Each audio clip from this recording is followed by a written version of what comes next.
সরকার জনগণ একসাথে মিলে কাজ করবে, না হলে হবে না। এত বড় কাজ, এত টাকা নেই। প্রায় অর্ধ শতাব্দী ধরে একজন মানুষ যেন হারিয়ে গিয়েছিলেন সময়ের ভিড়ে। নাম বদলেছেন, চেহারা বদলেছেন, সম্পর্ক ছিন্ন করেছেন, এমনকি অতীতের সব পরিচয়ও মুছে ফেলেছেন। দীর্ঘ ৪৫ বছর নিজের পরিচয় গোপন রেখে আইনশৃঙ্খলা বাহিনীকে ফাঁকি দিয়েছিলেন, কিন্তু শেষ রক্ষা হয়নি। অসাবধানতা বশত একটিমাত্র ভুলেই ভেঙে যায় তার দীর্ঘদিনের ছদ্মবেশ। শহীদ রাষ্ট্রপতি জিয়াউর রহমান হত্যা মামলায় মৃত্যুদণ্ডপ্রাপ্ত আসামি মেজর অবসরপ্রাপ্ত মোহাম্মদ মোজাফফর হোসেনকে গ্রেফতারের মধ্য দিয়ে উঠে এসেছে এ রোমাঞ্চকর কাহিনী। গত বুধবার মধ্যরাতে রাজধানীর বনানী ডিওএসএস থেকে তাকে গ্রেপ্তার করে ডিবি পুলিশ। গোয়েন্দাদের ভাষ্য অনুযায়ী মোজাফফর হোসেন তার আসল পরিচয় পুরোপুরি মুছে ফেলেছিলেন। তিনি সম্পূর্ণ নতুন একটি ছদ্মনাম ধারণ করেন এবং নিজের চেহারা ও বেশভূষায় পরিবর্তন আনেন। দীর্ঘ ৪৫ বছর তার পারিবারিক যোগাযোগ এবং পুরনো চেনা পরিমণ্ডলের সঙ্গে সকল ধরনের সম্পর্ক বিচ্ছিন্ন করে ফেলেছিলেন, যাতে কোনোভাবে কল ট্র্যাকিং বা নজরদারির মাধ্যমে তার সন্ধান না মেলে। জীবনের শেষ ভাগে এসে তিনি অত্যন্ত গোপনে বাংলাদেশে ফিরে আসেন। বসবাস শুরু করেন রাজধানীর সবচেয়ে সুরক্ষিত ও অভিজাত এলাকাগুলোর একটি বনানী ডিওএসএসে। একজন সাবেক সেনা কর্মকর্তা হিসেবে ডিওএসএস এলাকাটি তার চেনা পরিবেশ হলেও সেখানে তিনি নিজেকে একজন সাধারণ বয়োবৃদ্ধ এবং রাজনীতি বিমুখ নাগরিক হিসেবে পরিচিত করে তুলেছিলেন। আশেপাশের মানুষ বা প্রতিবেশীরা কেউই কল্পনাও করতে পারেননি যে তাদের পাশে বসবাসকারী এই বৃদ্ধই আসলে বাংলাদেশের ইতিহাসের অন্যতম চাঞ্চল্যকর রাষ্ট্রপতি জিয়াউর রহমানের হত্যাকাণ্ডে ফাঁসির দণ্ডপ্রাপ্ত প্রধান ঘাতক।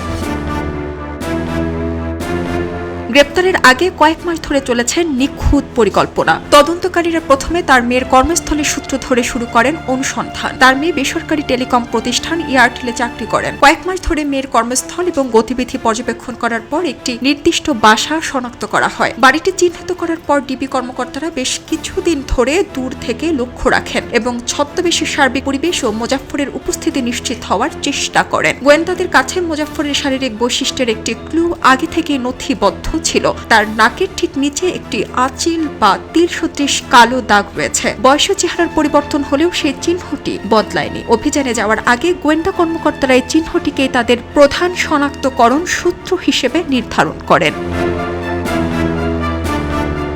এরপর আসে অভিযানের সেই রাত। গোয়েন্দা দল ছদ্মবেশে বাসার দরজায় কড়া নাড়ে। ভেতর থেকে দরজা খোলার পর অত্যন্ত নাটকীয় ও সুকৌশলে এগোয় পুরো প্রক্রিয়া। দরজা খোলার পর গোয়েন্দারা সরাসরি কোনো অভিযান বা গ্রেপ্তার বিষয়ক কোনো ভয় ভীতি না দেখিয়ে অতিথিদের মতো স্বাভাবিক আচরণ করেন। গোয়েন্দা কর্মকর্তারা নিজেদের এয়ারটেল অফিস থেকে আসা কর্মী হিসেবে পরিচয় দিয়ে মেয়ের নাম ধরে জানতে চান তিনি বাসায় আছেন কিনা। তবে এত রাতে অফিসের লোক বাসায় আসায় ঘরের ভেতর থেকে কৌতূহল ও কিছুটা সন্দেহ তৈরি হলে বাসার ভেতর থেকে একজন বয়োবৃদ্ধ ব্যক্তি দরজা খুলে এগিয়ে এসে জানতে চান এত রাতে অফিসের কাজ কেন, আমাকে বলুন কি বিষয়। গোয়েন্দারা তখন কৌশলগতভাবে বয়োজ্যেষ্ঠ লোকটির চেহারা পর্যবেক্ষণ করেন। বাড়ির অল্প আলোতেও কর্মকর্তাদের চোখ এড়ায়নি তার নাকের নিচে থাকা সেই পরিচিত তিল বা আঁচিলটি। এ সময় কর্মকর্তারা বলেন, মুরব্বী, আমরা তো আপনাকে চিনি না, আপনি কে? আমরা যার সঙ্গে দেখা করতে এসেছে তার সঙ্গে দেখা করতে দিন।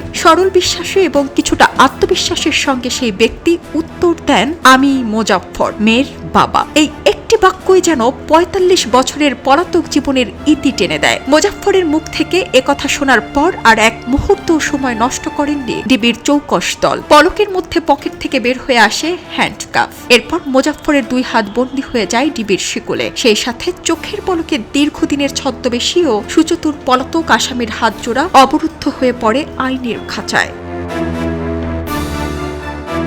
তদন্ত সংশ্লিষ্টদের দাবি, ১৯৮১ সালের ৩০ মে চট্টগ্রাম সার্কিট হাউসে রাষ্ট্রপতি জিয়াউর রহমান হত্যাকাণ্ডে জড়িত সেনা কর্মকর্তাদের মধ্যে ছিলেন মোজাফফর হোসেন। বিচার শেষে তার বিরুদ্ধে মৃত্যুদণ্ডের রায় হয়। এরপর থেকে তিনি পলাতক ছিলেন।